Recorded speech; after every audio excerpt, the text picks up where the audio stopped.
பக்தி ஒளி மெய்யன்பர்களுக்கு உங்கள் பிரபஞ்ச ஜோதிட ஆராய்ச்சியாளர் பாரம்பரிய வைத்தியர் உங்கள் ராஜசூரியன். அற்புதம் ஆனந்தம் மெய்யன்பர்களே, இப்ப 27 நட்சத்திரம் இணைந்து 12 ராசிகளாக உருவெடுத்து உங்களை ஆண்டு கொண்டிருக்கக்கூடிய 12 ராசிக்காரர்களுக்கும் ஏற்புடைய ஒரு விஷயம். இரவுல தூங்க முடியல சார், ஏதோ ஒரு தொல்லை பிரச்சனை, சரியான தூக்கம் இல்லை சார். அது ஒண்ணு. ஆண் பெண் 2 பேருக்கு தான் சொல்றேன். அப்புறம் நிம்மதியா போச்சுங்க. எங்க கணவன் மனைவிக்குள்ள கூட நாங்க பேசி ரொம்ப நாள் ஆச்சுங்க. படுக்கை சுகங்கிறதே கிடையாதுங்க. கல்யாணம் ஆகி என்னங்க பண்றது, ஒரு நிம்மதியான வாழ்க்கையே இல்லைங்க அப்படி சொல்லக்கூடியவங்க. ஏன்னு கேட்டா இந்த மாதிரி விஷயங்கள் ரொம்ப பேர்த்துக்கு அது இருக்கு. காசு பணம் சம்பாதிக்கிறாங்க, ஆனா நிம்மதி இல்லைங்க இப்படி சொல்றவங்க. மனச்சோர்வு, மன உந்துதல். ஒரு இடத்துக்கு போகலான்னு நினைக்கிறாங்க, அங்க போகவே கடைசி வரைக்குமே போக முடியலங்க. இன்னைக்கு வரைக்கும் முடியலங்க, பயணிக்க முடியவில்லை, பயணம் நடக்கல. அந்த பயணம் நடந்தா நாங்க நல்லா இருப்போம், ஆனா வெளிநாடு போலான்னு பாக்குறேன், ட்ரை பண்றேன், நடக்கல, போக முடியல. அது பயணம். பயணம், படுக்கை, அப்புறம் இந்த மாதிரி சந்தோஷம். அது தெரிஞ்ச காதலா இருக்கட்டும், அல்ல நட்பா இருக்கட்டும், இல்ல நமக்கு பிடித்தமானவர்களா இருக்கட்டும், இல்ல மனைவியா இருக்கட்டும், எந்த வகையிலுமே பிள்ளைகளா இருக்கட்டும், அன்பு சந்தோஷம் ஒண்ணுமே கிடையாது. நத்திங். வாழ்க்கையில வெறுத்து போயிருக்கேன் சார் வாழ்க்கையில இப்படி பேசுறவங்க. அயனம் சயனம் போகம், இந்த 3 விஷயமும் இதுக்குள்ள அடங்கிருச்சு. இப்ப நான் சொன்னதுக்குள்ள ஒரு மனுஷன் நிம்மதியா தூங்குறான்னா அவன் ஓரளவுக்கு லைஃப், அடுத்த நாள் லைஃப் அவன் சாட்டிஸ்ஃபை பண்ணி வந்துடுவான். நிம்மதியான தூக்கமே இல்லைன்னா, மனக்கவலையோடவே இருந்தான்னா ரைட். இந்த கவலைகளை அழிக்கிற இடம், கவலைகளை ஒடுக்கிற இடம், மனிதனுக்கு நிம்மதியை தருகின்ற இடம் எதுன்னா படுக்கை. அப்ப இந்த படுக்கைக்கு உரிய இடம் எதுன்னா 12ஆம் வீடு. மோட்சஸ்தானங்கிறதும் 12ஆம் வீடு தான். ஏன்னா அம்மன் ஒரு வகையா சிறத்தன்மை பெற்றாதான் மோட்ச நிலைக்கு வர முடியும். எல்லா வகையிலும், அது பக்தியா இருக்கட்டும், மற்ற எதுவா இருக்கட்டும். அப்ப அந்த மாதிரி ஒரு தன்மையை பெறுவதற்கான வாய்ப்புகளை இந்த பிரபஞ்சம் எப்ப உருவாக்கி தரும், யாருக்கு உருவாக்கி தரும்? அதாவது இந்த 12ஆம் வீடு அப்படிப்பட்ட ஒரு அமைப்பினை நமக்கு வழங்குது அப்படிங்கிறத ஒரு பக்கம் எடுத்துக்கிட்டாலும், இந்த 12ஆம் அயன சயன போகஸ்தானம். அப்ப இந்த சித்த பெருமக்கள் சொல்லி கொடுத்ததுபடி நமக்கு ஒரு நிம்மதியை தருகின்ற இடம் படுக்கை அறை. இந்த படுக்கை அறை அப்படிங்கிறது ஒரு சம்சாரியினுடைய சுகஸ்தானம் சொல்றது அந்த படுக்கை அறை தான் ஒரு சம்சாரிக்கு. அப்ப நம்முடைய ஃபில்டர், அதாவது என்ன சொல்றது, நம்முடைய அந்த ட்ரெஸ்ஸை போக்குற இடமாவும் அந்த படுக்கை அறை இருக்கணும். நிறைய பேருக்கு படுக்கை அறையே இல்லை, கண்ட இடத்துல தூங்குறதுக்கு. கண்ட இடத்துல ஒரு சம்சாரி ஒரு இடத்துல தூங்குனா அந்த இடத்த ஃபாலோ பண்ணணும். இதெல்லாம் ஒரு சில முறைகள் இருக்கு.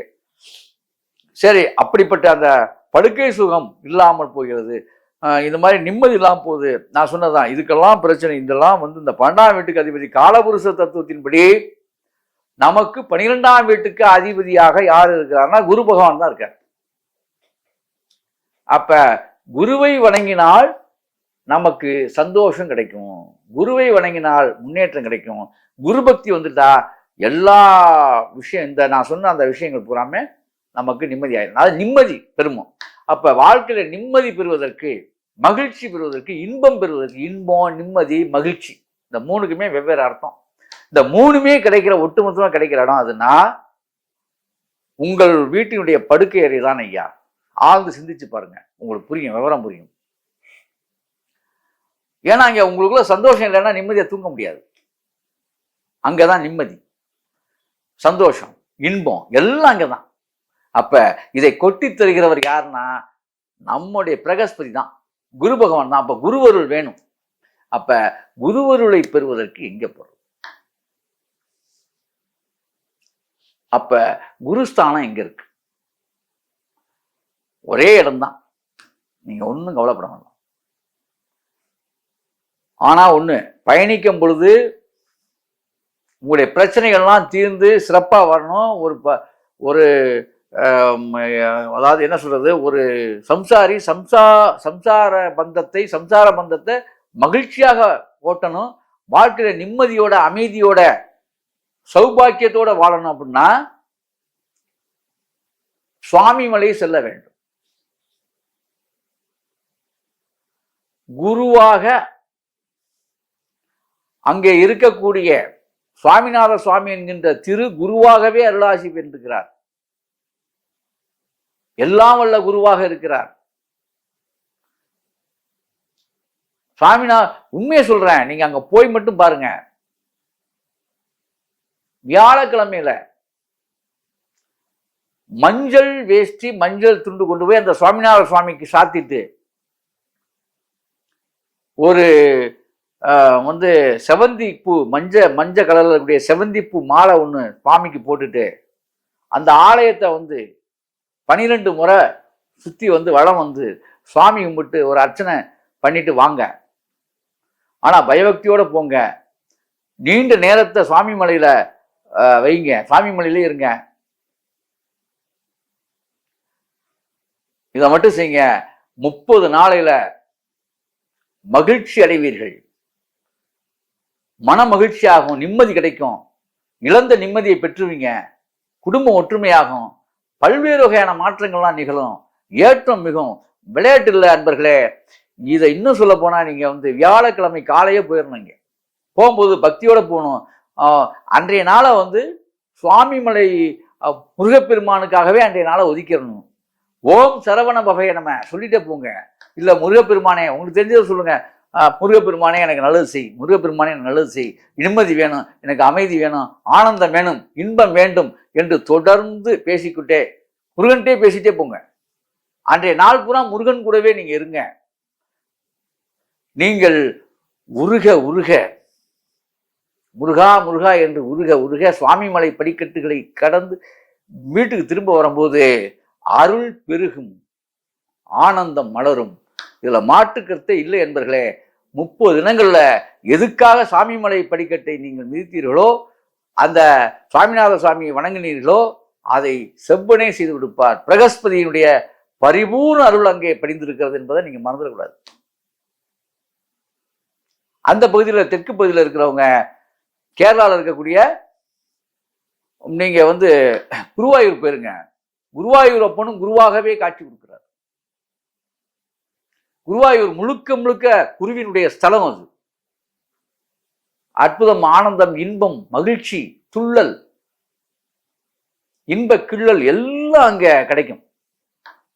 ஆனா நீங்கள் பயணிக்கும் என்றைக்கு கோயிலுக்கு கிளம்புனதுல இருந்து திரும்ப வர்ற வரைக்கும் அந்த கோயில் சாமியோட ஞாபகமாவே இருக்கணும். வேற பேச்செல்லாம் தேவையெல்லாம் வெட்டி பேச்சு, வெட்டி நாயெல்லாம் பேசக்கூடாது. சைவமா இருக்கணும். கரெக்டா பயபக்தியோட போய் வரணும். அதே நினைப்பா இருந்து அவங்கள்ட்ட வேண்டி உருகி கேட்டு பாருங்க. 30 நாள் அந்த காரியம் நீங்க என்ன கேட்டீங்களோ அது கிடைச்சிடும். ஆகவே இந்த 27 நட்சத்திரம் 12 ராசிக்காரர்கள் அயன சயன போகத்திலே அற்புதம் ஆனந்தத்தை அடைய வெளிநாட்டு பெண் அதாவது இதுல ஏகப்பட்ட விஷயம் நடக்கும். உங்க வாழ்க்கையில நீங்க எப்படி எல்லாம் கற்பனை பண்றீங்களோ அந்த வாழ்க்கை அப்படி அமையும். உங்களுக்கு வரணும் சரி அப்படி அமையும். அவ்வளவும் வரன் அமையறதுல இருந்து அதாவது உங்களுக்கு படுக்கை சுகம் வரைக்கும், நீங்க நினைச்ச மாதிரி நல்ல தூக்கம் வர்ற வரைக்கும், நித்திரை கொள்ற வரைக்கும், எல்லா நல்ல நித்திரை வந்துட்டாலே உடம்புல நோய் போயிடும். அதுதான் சொல்றேன். 12ஆம் வீடு சிறப்புற்றால் அயன சயன போகம் உங்களுக்குள்ள சிறப்பா நடந்துச்சுன்னா நீங்க தான் வாழ்க்கையின் சாதனை. வாழ்க்கையில நீங்க ஜெயிச்சிட்டீங்க. அந்த வாழ்க்கையில் ஜெயிப்பதற்கு 2 வழிகள். குருவாயூர், கும்பகோணத்து பக்கத்தில் கூடிய சுவாமிநாத சுவாமி சுவாமிமலை, இந்த 2 இடங்களுக்கும் பயபக்தியோடு சென்று வாருங்கள். இன்பத்தை அள்ளுங்கள், ஆனந்தத்தில் துள்ளி குதியுங்கள், உங்கள் வாழ்க்கையை சொர்க்கமாக மாற்றுங்கள்.